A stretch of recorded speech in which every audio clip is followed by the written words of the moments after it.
Rebecca Joanna Indino, and I will be your instructor for today's session. So supposedly, I will be showing a picture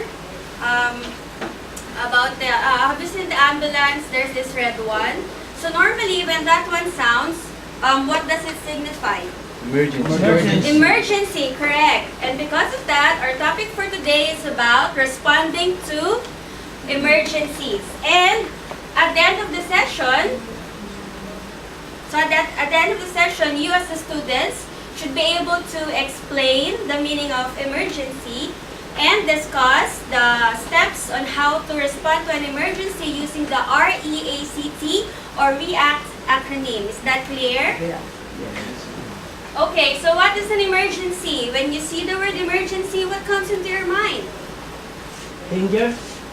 Danger, correct. So when we hear the word emergency, it means that there is a danger. So my slides is not working correctly, but anyway, according to the Oxford Dictionary, emergency means a serious or an incident that requires an immediate reaction. Okay, so how many of you are from the deck? Okay. And how about for the engine? Okay, so we've got a few. Can you cite an example of an emergency that you have encountered while you are on board? Yes, sir. One example is engine room flooding. Engine room flooding. Okay. This Thank you, means sir. that there's a leak on the wheel bottom that makes a flooding in the engine. Okay, so there's the leak. Okay, so what else? Any other types of emergencies? Yes, sir. Man overboard. Man overboard. Okay. So usually it's someone who jumps or was pushed. You push the man, you need to go out of the ship. Not like that. Not like that. Okay, so that's an example of an emergency that you usually encounter when you are on board. Now, how should we respond to an emergency? So we will be using the REACT or the REACT acronym. Okay, so I'll just say it because my slides is not working properly. So I want you to listen very carefully, okay? We're listening. Very good. I like that. Okay. Thank you. So, the first reaction to emergency is the first R.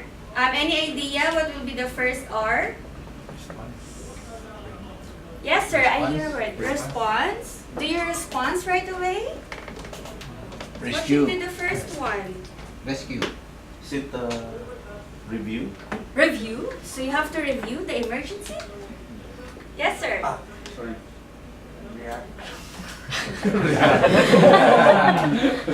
Okay. So upon responding to an emergency, is it important for you to know that it is an emergency?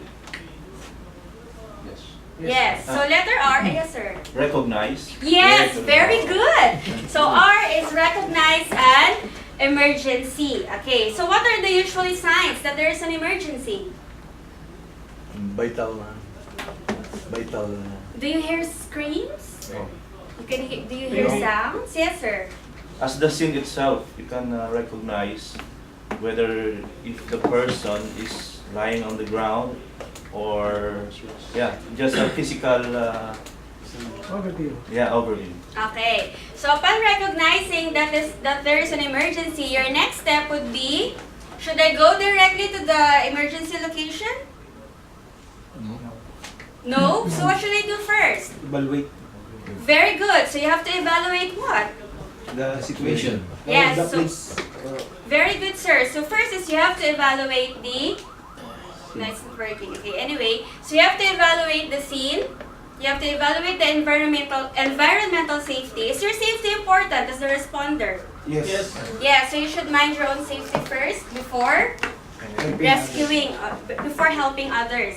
And you also have to assess how many are the victims, what are their types of injuries. So we'll have a separate session for that.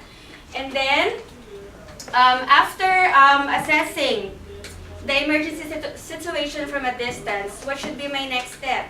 So I already know that there's, for example, flooding. I see water. I see one drowning there, example only. Okay, so what will be the next step? What's next? Approach. Assist. Approach who?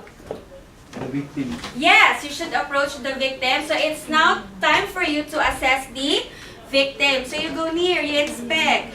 Is the victim still breathing? It's still responding. So in the first aid, normally the approach is, hey, are you okay? Or you tap your partner and say, hey, are you okay? Hey daddy, are you okay? Ayan, okay. I'm okay. And then, after assessing the victim, what will be the next step? Should you call for help? Yes. of Should course. you ask for assistance? Definitely, you should ask for assistance. So I heard now, I've been asking questions regarding emergency situations while on board. So you normally send distress signals, is that right? Yes, yes, Yes. Is that upon the command of the captain? Yes. Overall command. Yes. Do you also ask assistance from the near ships around you? Yes. Yes. Yes, of so course. you call for help. Distress. Okay, so let's review. What is letter R again? Recognize. Recognize the emergency. R again. Recognize. Okay, letter E. Evaluate. Okay, so E is environmental safety and size up. Again, E. Environmental safety and size up. And then letter A. After assessing the environment, what do?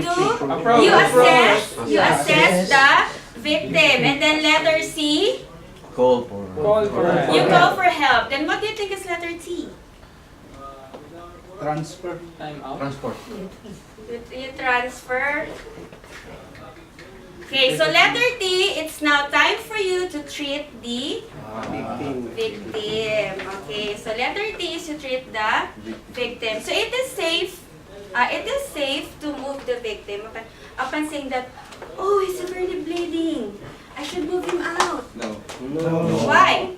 you, Yes, sir. you might cause further injury to the victim. Very good. You might cause further injury to the victim. Okay, let's repeat again. What's letter R? Recognize. Recognize the emergency. What's letter E? Environmental safety and size up. What's letter A? You approach. Assess. Assess. Assess the victim. And letter C? Call. You call for help. And then, what about letter T? You treat. Time to go? You treat the Letter person. E? You treat the Person. victim. Okay. So, I believe you have understood. So, let's have a short recap. So, again, what is an emergency? You forgot already? So, what is an emergency?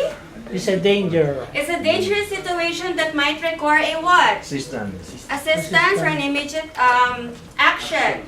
And then, what is again letter R? You recognize the emergency. And letter E? Environment. Okay, letter A. Assist. Letter C.